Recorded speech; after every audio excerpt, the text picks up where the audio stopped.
सावधान। मंगलम भगवान वीरो मंगलम गौतमो गणी मंगलम कुंद कुंदार्यो जैन धर्मोस्तु मंगलम सर्वमंगलमांगल्यम सर्वकल्याणकारकं प्रधानं सर्वधर्माणां जैनं जयतु शासनं। नमः समय साराय स्वानुभूत्या चकासते चित्स्वभावाय भावाय सर्वभावांतरच्छेदे।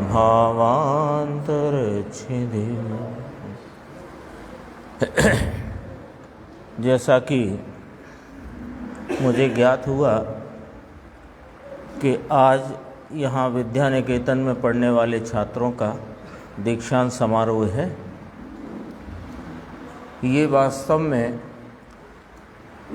जो इस काल में, इस दुष्म काल में आचार्य कुंद हुए, जिन्होंने दृष्टिवाद अंग की पुनर्स्थापना इस काल इस क्षेत्र में की। पुनर्स्थापना हुई क्योंकि कालांतर में सिर्फ जब दर्शन स्वामी को शास्त्र रचना का विकल्प आया था तब एक अंग का देश ज्ञान शेष रह गया था। फिर भी हम सब लोगों के कोई भाग्य और भली होनहार के वश आचार्य कुंद देव का यहाँ से विदेह गमन हुआ।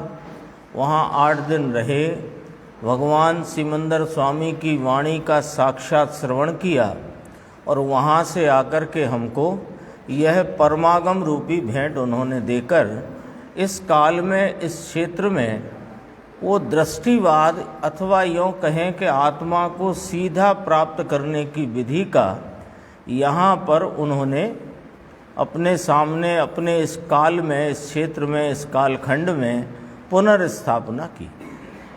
और फिर उनके 1000 वर्ष बाद आचार्य अमृतचंद्र देव हुए, जिन्होंने उनकी इन रचनाओं में 3 ग्रंथों की रचना, यानी समय सार जी, प्रवचन सार जी और पंचास्तिकाएँ, इन ग्रंथों की रचना की, वो टीकाएँ की। और उसके 1000 वर्ष बाद हमारे सबके धर्मपिता पूज्य गुरुदेव श्री का यहाँ उदय हुआ और इन शास्त्रों में जो रहस्य भरे हुए थे उन रहस्यों को इतनी सादी और सरल भाषा में हम सबके सामने रख दिया। वह सब हम उस बात से, उनके इस उपकार से हम सब उपकृत हैं और विदित भी है वह उपकार, है ना। चूँकि विषय तो अपना पिछले 2 दिन से, आज तीसरा दिन था, आज भी चला परमात्म प्रकाश की गाथा 68 का। और आज ये बच्चे यहाँ बैठे हैं जो कि इस पूरे गुरुदेव श्री के द्वारा उद्घाटित तत्व ज्ञान के इस मिशन की नींव के पत्थर हैं। ये नींव है। ये नींव, हम अब कोई घर बनाते ना, छोटा ही बनाए, 2000 वर्ग फुट का हो, 4000 वर्ग फुट का हो, तो उसकी जो ग्राउंड बीम की तैयारी होती है तो वो देखते ही नहीं, यानी हमको देखते देखते भी उसमें ऐसा लगता नहीं कि मन नहीं भरता है। वो कार्य चलता है ना, घर बनाने का कार्य चलता है, तो ग्राउंड बीम की जो तैयारी है, तो ये सब हमारे इस मिशन के ग्राउंड बीम हैं, ये बच्चे सारे के सारे।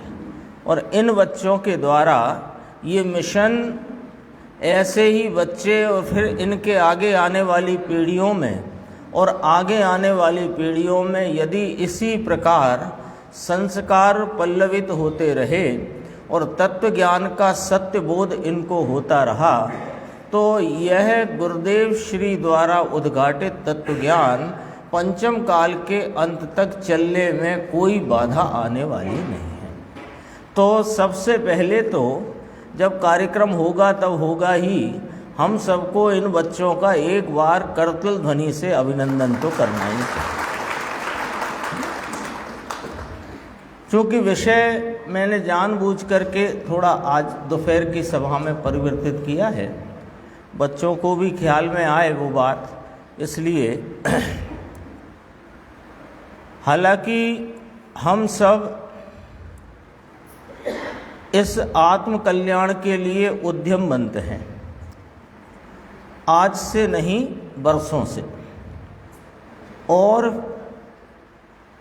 उसकी प्राप्ति में यदि कोई कहीं रुकावट आ रही है तो वह रुकावट क्या है, कहाँ हम फंस जाते हैं, कहाँ हम रुक जाते हैं, उसकी चर्चा अपन ये ज्ञान गोष्ठी के कुछ प्रश्न उत्तर के माध्यम से अभी इस सभा में करना चाहते हैं।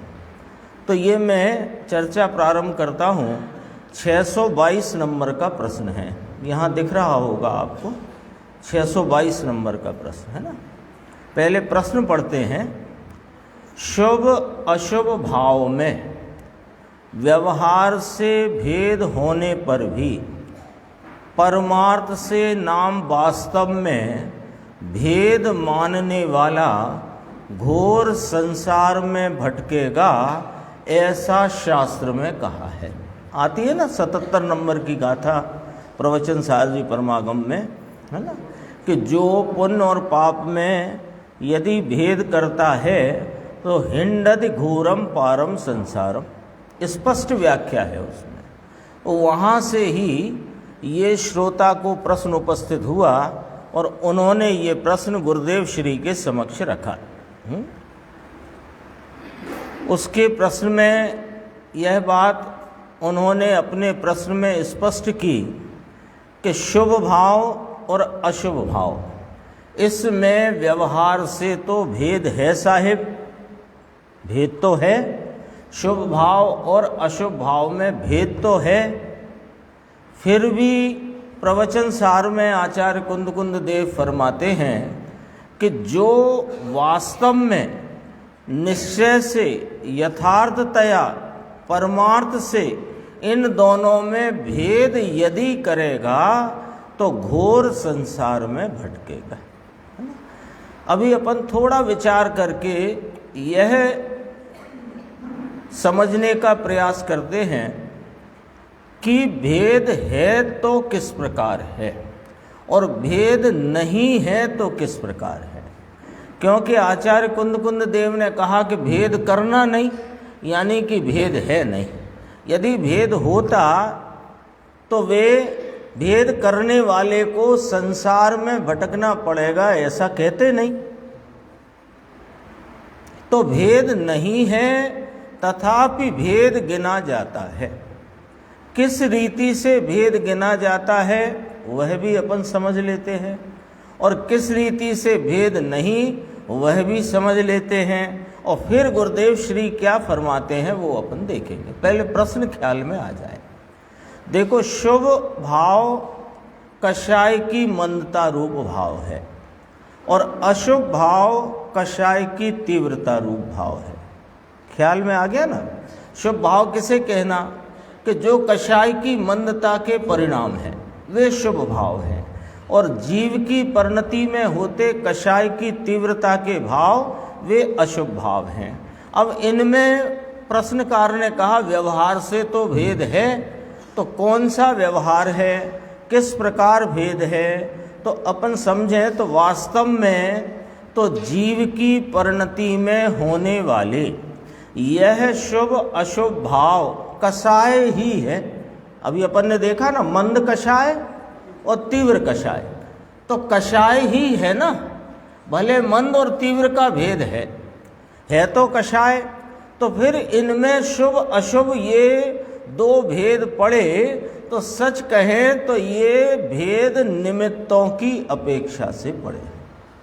कैसे कि देखो कि जब जीव अपनी उपयोग रूप वृत्ति में प्रशस्त निमित्तों को लक्ष्य करता है तो इसकी परिणति में शुभ भाव अथवा मंद कषाय उत्पन्न होती है, क्योंकि बहिर्मुख भाव में तो कषाय ही उत्पन्न होती है, रागादि भाव ही उत्पन्न होते हैं।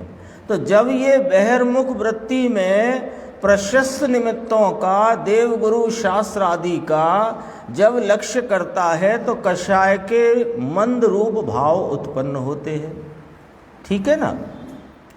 और जब घर गृहस्थी, कुटुंब, परिवार, व्यापार, धंधा ऐसे अप्रशस्त विषयों को लक्ष्य करता है तो कषाय की तीव्रता के भाव उत्पन्न होते हैं। तो दोनों में उत्पन्न हुई कषाय, लेकिन फर्क कहाँ रहा? वो निमित्त जिनके लक्ष्य में मंद हुई अथवा वो निमित्त जिनके लक्ष्य में तीव्र हुई। एक बात। दूसरी बात, जो जीव की परिणति में कषाय की मंदता के भाव हुए, उनके निमित्त से पुण्य प्रकृतियों का बंध हो जाता है, और जो तीव्र कषाय के भाव हुए उनके निमित्त से पापादि प्रकृतियों का बंध हो जाता है। तो दरअसल में है तो दोनों एक रूप ही, दोनों बहिर्मुख दशा में उत्पन्न होने वाले जीव की परिणति में ये कषाय के भाव हैं, और इनमें शुभ अशुभ, तीव्र मंद, पुण्य पाप ऐसे जो भेद खड़े हुए, वो वास्तव में वो भेद तो निमित्तों की अपेक्षा है, वास्तव में कोई भेद नहीं। इसलिए कुंद कुंद आचार्य देव ने 77 गाथा में लिखा कि जो कोई परमार्थ से यदि इनमें भेद मानेगा तो घोर संसार में भटकेगा, ऐसा शास्त्र में कहा है। ये बात तो हो गई। अब उसकी उलझन सुनो, उस प्रश्नकार की उलझन, वो कहाँ उलझ रहा है, वो उसकी बात समझते हैं। ये बात तो इतनी स्पष्ट हो गई ना प्रश्न में। अब उसकी उलझन कि साहेब देव गुरु वाणी ये धर्म प्राप्ति के साधन रूप निमित्त, देव गुरु वाणी ऐसे जो सदनिमित्त हैं, जो धर्म प्राप्ति के सदनिमित्त हैं, ये बिना पुण्य के मिलते नहीं, ये बिना पुण्य के मिलते नहीं। और पुण्य को आप हे कहते आए हो, तब हम क्या करें? उसकी उलझन है। उलझन समझ में आई ना? उसकी क्या हम सबकी उलझन है? हम सबकी यह उलझन है कि धर्म प्राप्ति के सदनिमित्त देव गुरु वाणी पुण्य के बिना मिलते नहीं हैं। अब ऐसी स्थिति में चलो इस भव में तो मिले हैं हम लोग, यहाँ सदनिमित्तों के संयोग में बैठे हैं, सुनने की थोड़ी जिज्ञासा है, आत्म कल्याण की धगस है, लेकिन अभी आगे के भव में यदि प्राप्त करना हो, क्योंकि कदाचित इस भव में हमारे स्वरूप की प्राप्ति रूप वो उपासित होता हुआ शुद्ध यदि प्राप्त ना हुआ, तो फिर आगे के भव की व्यवस्था भी तो करनी है कि नहीं करनी है, ऐसा उसका उलझन का प्रश्न है। तो अग्रिम भव में उन्हें प्राप्त करने के लिए पुण्य की अपेक्षा तो रहती है ना, ये उसका है। अब आप पुण्य को सर्वथा हे कहते आए हो और दृष्टि में उसे सदैव हे ही रखना, ऐसा आपने जो उपदेश दिया, समझाया, आचार्य देव ने भी कहा, अकेले गुरुदेव ने ना कहा, गुरुदेव ने तो वो कहा जो आचार्यों ने कहा। तो उत्तर देखो, गुरुदेव का उत्तर बहुत गंभीर है। ये तो अपन ने अभी प्रश्न को एलोबरेट किया कि है क्या प्रश्न उसका। उत्तर है कि पुण्य से देव गुरु वाणी का योग मिलता है, यह बात सत्य है, इस बात में कोई असत्यता नहीं है। यह बात सत्य है कि पुण्य से देव गुरु वाणी का योग मिलता है, परंतु वह पुण्य की असलियत तो समझ लो। ख्याल में आई ना बात? जो उलझन थी उनकी प्रश्नकार की उन्होंने प्रस्तुत की। गुरुदेव श्री ने फरमाया कि तुम्हारी यह बात तो सच्ची कि पुण्य से देवगुरु वाणी का योग बनता है, मिलता है, यह बात तो सच्ची, लेकिन पुण्य भाव वर्तमान में दुख रूप है और भावी दुख का कारण भी है, ऐसा शास्त्र में कहा। बताइए, आप बता सकते हो कहाँ कहा? ये आश्रम अधिकार में आई ना बात, 72 गाथा में ये कहा विपरीत हैं, दुख रूप हैं, दुख के कारण है। आश्रम विपरीत हैं, दुख रूप हैं, दुख के कारण है। असुचि है, 4 बोल आते हैं। तो गुरुदेव ने उसी को यहाँ पर प्रस्तुत किया कि पुण्य भाव वर्तमान में दुख रूप है और भावी दुख का कारण भी है। ये बात अपने को सच अपने से ही आप स्वयं पूछो और स्वयं ही जवाब दो कि क्या यह पुण्य का जो परिणाम हमको समय समय पर वर्तता है, लगातार तो वर्तता नहीं, समय समय पर जब वर्तता है तब दुख रूप है, ऐसा हमारे ज्ञान में निर्णयात्मक रूप से है या नहीं है? ये प्रश्न का उत्तर आपको ही अंदर अंदर खोजना है। देखो, पुण्य भाव वर्तमान में दुख रूप है और भावी दुख का कारण भी है, ऐसा शास्त्र में कहा है।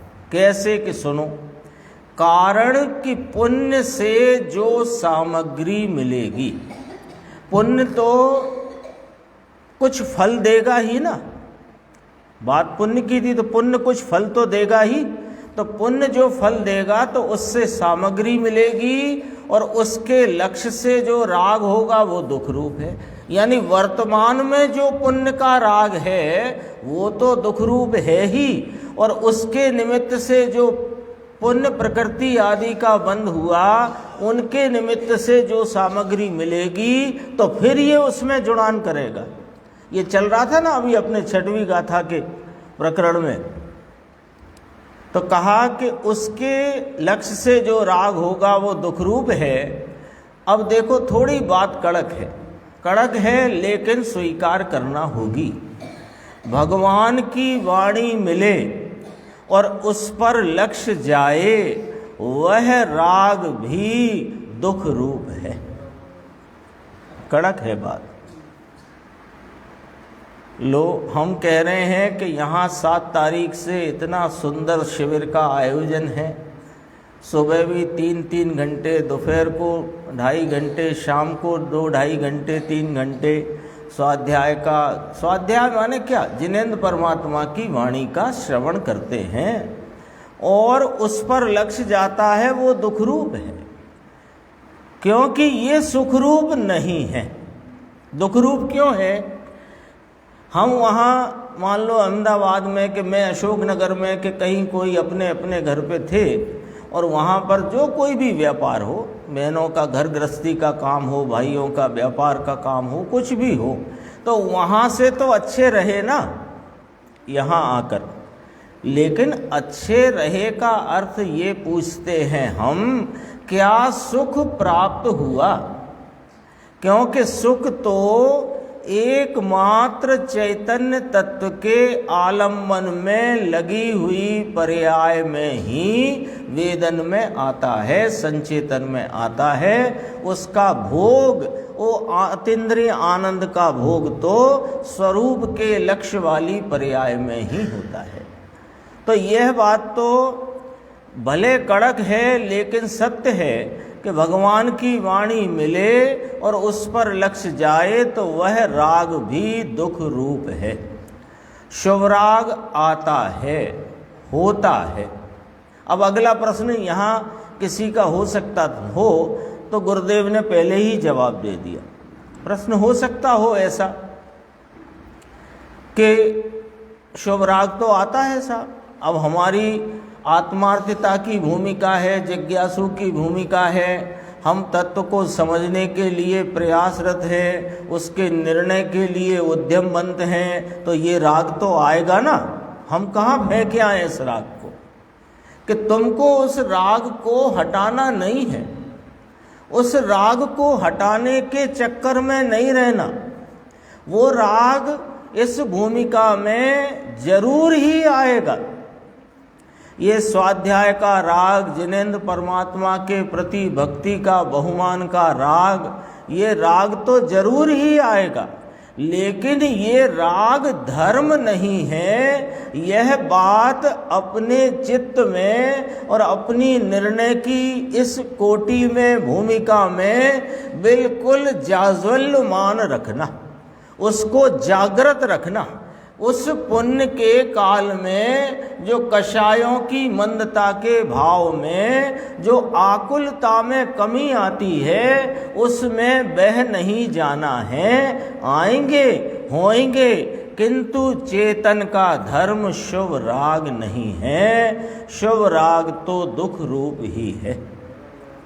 देखो, गुरुदेव कहते हैं कि यह बात जगत को कठोर लगती है, यह बात सुनने सुनाने में इतनी मधुर नहीं लगती है, कठोर लगती है। और सूक्ष्म होने के कारण ये बात सूक्ष्म है। सूक्ष्मता क्या है इसमें, अब अपन ये विचार करते हैं।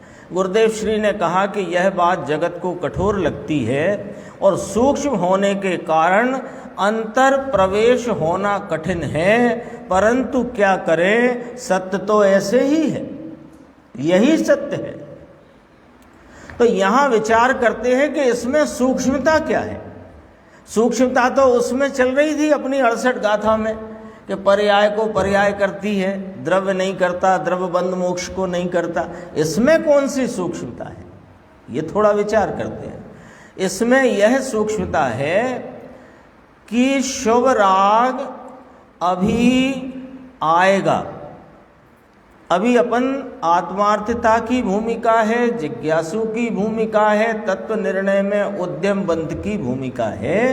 राग आता है, होता है, वह राग छोड़ने छाड़ने का चक्कर नहीं कहते हैं।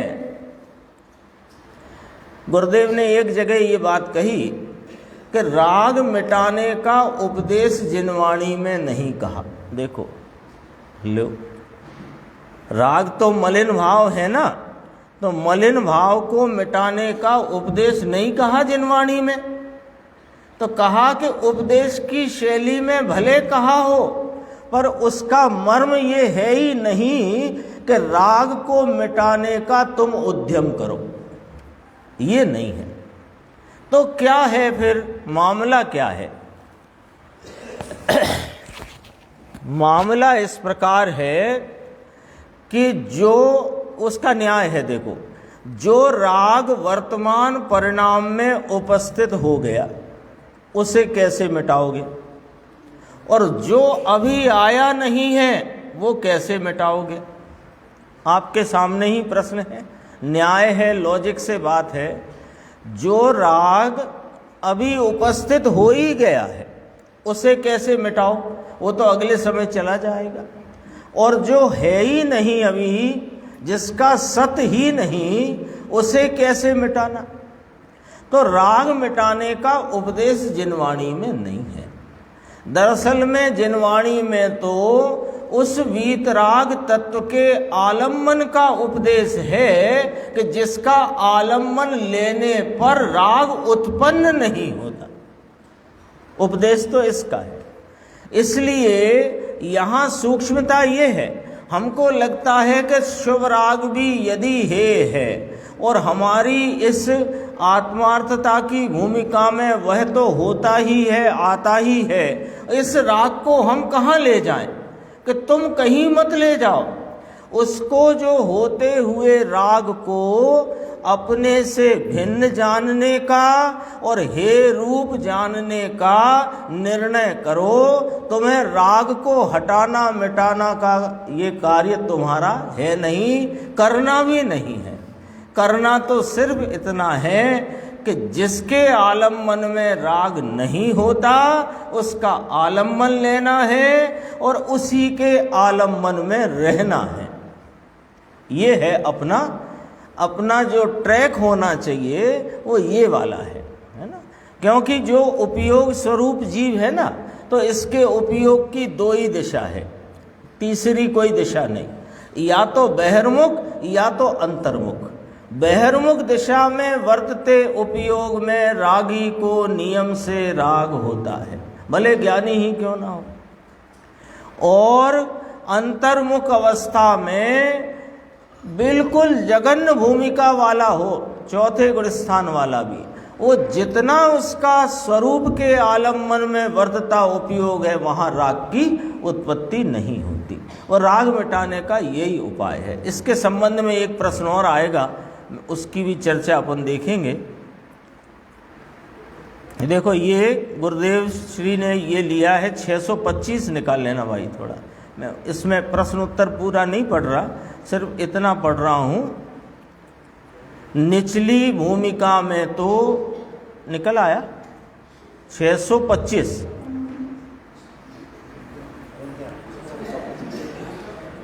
चलो मैं पढ़ देता हूँ, आ जाएगा तब आ जाएगा। निचली भूमिका में तो पुण्य परिणाम का क्षय नहीं हो सकता, परंतु पुण्य परिणाम हे रूप है, क्षय करने योग्य है, ऐसी दृष्टि प्रथम करनी चाहिए। पुण्य भाव हे है, क्षय करने योग्य है, ऐसा जो नहीं मानता वह मिथ्या दृष्टि है, ऐसा बोला। यानी पहले ही इसको नीचे कहा गुरुदेव ने, पहले तो कलश टीका के कलश 108 से कहा व्यवहार चारित्र दुष्ट अनिष्ट घातक है, इसलिए निषिद्ध है। लेकिन आगे कहते हैं निचली भूमिका में शुभ भाव आए बिना रहता नहीं, फिर भी पहले दृष्टि में उसका निषेध होना चाहिए। आपको लगेगा कि ये बालकों को यहाँ बिठाकर ये बात करने की क्या आवश्यकता है, ये बालकों को ये बात समझनी चाहिए, बालकों को ही समझनी चाहिए, क्योंकि अभी ये तो बुनियादी स्तर पर है ना, अभी अभ्यास के लिए। तो ये बात यदि पहले से ही चित्त में समा जाएगी तो ये दिक्कत आगे जो हमें आ रही है वो इनको नहीं आएगी, है ना। देखो एक प्रश्न है 627, ये भी समझने जैसा प्रश्न है। प्रश्न है कि आया क्या 627 कर देना भाई सचिन जी, ये बहुत गंभीर है प्रश्न। आ गया, ठीक है। कषाय को पतला करे तो अंतर्मुख होता है ना, ऐसा प्रश्न किया। कषाय को पतला करे, मंद करे तो अंतर्मुख होने का रास्ता खिलेगा ना, ऐसा प्रश्न है। चलो ये प्रश्नकार का प्रश्न है, मैं प्रश्न आपसे करता हूं कि कभी कभी आपको भी इस प्रकार का विचार आता है कि नहीं, या आया है या नहीं। पूर्व में, अब ना आता हो, पहले कभी आया है कि नहीं, है ना। कषाय को मंदा करे तो मंद कषाय करने पर यह जीव अंतर्मुख हो जाएगा ना, अथवा अंतर्मुखता के लिए इसे कोई मार्ग मिल जाएगा, ऐसा यहाँ पर प्रश्न गुरुदेव श्री से वहाँ पूछा गया। तो उत्तर देखना जरा, गंभीर है, बिल्कुल खोटी बात है। संसार को पतला करे तो संसारातीत होएगा, अरे विष को हल्का करे, विष को पतला करे तो क्या वह अमृत हो जाएगा क्या? न्याय तो गंभीर है कमल जी भाई साहब, गंभीर है ना न्याय। देखो क्या कहते हैं, संसार को पतला करे, पूछा था कषाय को पतला करे, तो कषाय में लिया राग द्वेष, और संसार को पतला करे इसमें लिया मोह मिथ्यात्व पर में सावधानी का भाव। दोनों में फर्क पड़ गया। ऐसे एक साथ बोला जाता है मोह राग द्वेष, लेकिन यहाँ थोड़ा देखना, कषाय को पतला करे माने राग द्वेष को मंद राग में प्रवर्तन करे तो अंतर्मुख होता है ना, ऐसा पूछा। तो कहा बिल्कुल खोटी बात है, संसार को पतला करे तो संसारातीत हो जाए। संसार को पतला करे यानी जो तेरी पर में सावधानी रूप, भ्रांति रूप जो मिथ्यात्व का भाव है वो पतला होगा तो सम्यक्त की प्राप्ति मिथ्यात्व टलकर हो जाएगी। पर उसके लिए दृष्टांत दिया, विष को हल्का करे पतला करे तो अमृत होगा क्या? अरे पुण्य और पाप दोनों ही बंध के कारण हैं, विष रूप हैं, अमृत से विरुद्ध भाव रूप हैं। उन दोनों में से देखो, अभी सावधान करते हैं, उन दोनों में से किसी एक को ठीक और दूसरे को अठीक मानना, यानी शुभ और अशुभ में भेद मानना, यानी शुभ और अशुभ में कुछ अंतर है ऐसा मानना, यह सब घोर संसार में भटकने के कारण है। ऐसा कुंद कुंद भगवान कहते हैं, जो अभी अपन ने याद किया 77 गाथा है। भगवान आत्मा अमृत स्वरूप है, उसके सन्मुख होने का साधन कौन होगा? भगवान आत्मा अमृत स्वरूप है, इस अमृत स्वरूप आत्मा की सन्मुखता का साधन वह स्वयं ही है। कषाय की मंदता किंचित मात्र भी साधन नहीं है। ये वाली बात समझो, हम लोग तो पहाड़ा बोलते हैं, दो दो दो दूनी चार, चार दूनी 8, ऐसे पहाड़ा, यहाँ शायद गड़िया बोलते हैं इसको गुजरात में। तो ये जब तक नहीं सीखा हो तो कितने महीने का कितना किराया, कितने रुपए का कितना ब्याज, ये कैसे फलित होगा भाई बोलो। ऐसे ही मोक्ष मार्ग में तत्व निर्णय के लिए ये कुछ फार्मूले हैं, ये अपने को ख्याल में रखना होंगे। कषाय की मंदता किंचित मात्र भी साधन नहीं है। फिर उसका हेतु भी कहा, कषाय की मंदता पूर्वक शुक्ल लेस्या के भाव करके द्रव्यलिंगी होकर 9वें ग्रहवेग तक गया कौन? अपना ही फ्लैशबैक है, मैं ही गया। तथापि मिथ्यात्व नहीं छूटा। ये यहाँ तक बात आई। एक प्रश्न और मैं जल्दी से लेकर के पूरा करता हूँ, बच्चों का कार्यक्रम है। 6 द्रव्य स्वरूप लोक गेय है। अब ज्ञान गेय की हेतु पर से विषय वही चलता है अपना। 6 द्रव्य स्वरूप लोक गेय है। पंच परमेष्टि भगवान भी गेय में आ जाते हैं, इससे वे जानने योग्य हैं ऐसा कहा जाता है। पंच परमेष्टि भगवान है, अरिहंत सिद्ध आचार्य उपाध्याय साधु, वे कहाँ किस में आएंगे? गेय में आएंगे, है ना, गेय में आएंगे। तो तब हमें भगवान की भक्ति करना चाहिए या नहीं, ये प्रश्न है। देखो, ये 6 द्रव्य स्वरूप लोक गेय है, मैं ज्ञाता हूँ, और पंच परमेष्टि भगवान भी इस लोक में गेय रूप है। अब ये जो गेय हैं सो जानने योग्य हैं, तब हमें भगवान की भक्ति करना चाहिए या कि नहीं करना चाहिए, ये प्रश्न यहाँ पर पूछा गया है। देखो उत्तर, भक्ति करने और नहीं करने की बात नहीं है, परंतु भक्ति का भाव गेय होने से जानने योग्य। कितना गंभीर जवाब है, ये जवाब में गंभीरता है। पंच परमेष्टि गेय रूप है। अभी ऊपरी प्रश्नकार नहीं कहा 6 द्रव्य स्वरूप लोक गेय है, पंच परमेष्टि भगवान भी गेय में आ जाते हैं, इसलिए जानने योग्य हैं ऐसा कहा जाता है। तो अब उसका प्रश्न था कि गेय तो हैं पर हमें भगवान की भक्ति करना चाहिए कि नहीं करना चाहिए। गुरुदेव का जवाब कि भक्ति करने और नहीं करने की बात नहीं है, है ना। अब देखो गुरुदेव कहाँ किस इस बात को कहाँ बताते हैं कि भक्ति का भाव कौन सा भाव है?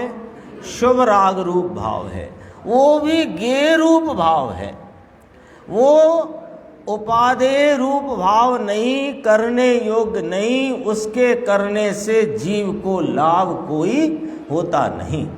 तो वह भाव गेय होने से जानने योग्य है। फिर गुरुदेव ने 11 और 12 गाथा समय सार की, इसके आधार से इस उत्तर को बोला है कि समय सार गाथा 11 में ऐसा कहा कि भूतार्थ प्रभु का आश्रय लेने से सम्यक दर्शन होता है, और त्रिकाली का आश्रय लेकर जो पर्याय प्रकट हुई उसको भी त्रिकाली से भिन्न कहा है। अपना चलता ही है ये विषय तो लगातार, कि त्रिकाली का आश्रय लेकर जो पर्याय प्रकट हुई उसको भी त्रिकाली से भिन्न कहा। और गाथा 12 में कहा कि साधक हुआ उसको शुद्धता के थोड़े अंश हुए हैं। अभी तो आंशिक शुद्धता प्रगटी है और अशुद्धता के अंश हैं, उसका क्या करना, ऐसा। क्योंकि ये जवाब गुरुदेव ने भक्ति करना कि नहीं करना, ये वाला जवाब गुरुदेव ने साधक की तरफ से बात रखकर कहा कि साधक कौन हुआ कि जिसने इस भूतार त्रिकाली ज्ञायक भाव का आश्रय लिया, उसने सम्यक दर्शन प्राप्त किया, साधक हुआ। अब वो साधक को भी तो राग होता है, तो साधक जिस प्रकार राग के साथ बर्ताव करता है वैसा बर्ताव करना ही योग्य है हम सबको भी। वो क्या करते हैं कि उनको शुद्धता का अंश आंशिक प्रकट हुआ है और अभी अशुद्धता बाकी है, तो साधक हुआ उसको शुद्धता के थोड़े अंश हुए हैं, अशुद्धता के अंश हैं, उसका क्या करते हैं वो?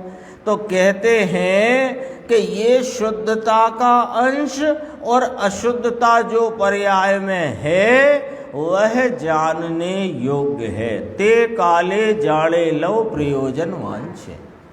तो ज्ञानी साधक भी इसका बर्ताव ऐसे ही करते हैं। भक्ति करें कि ना करें, कल से आज शाम को करना है कि नहीं करना, प्रश्न ये है ही नहीं।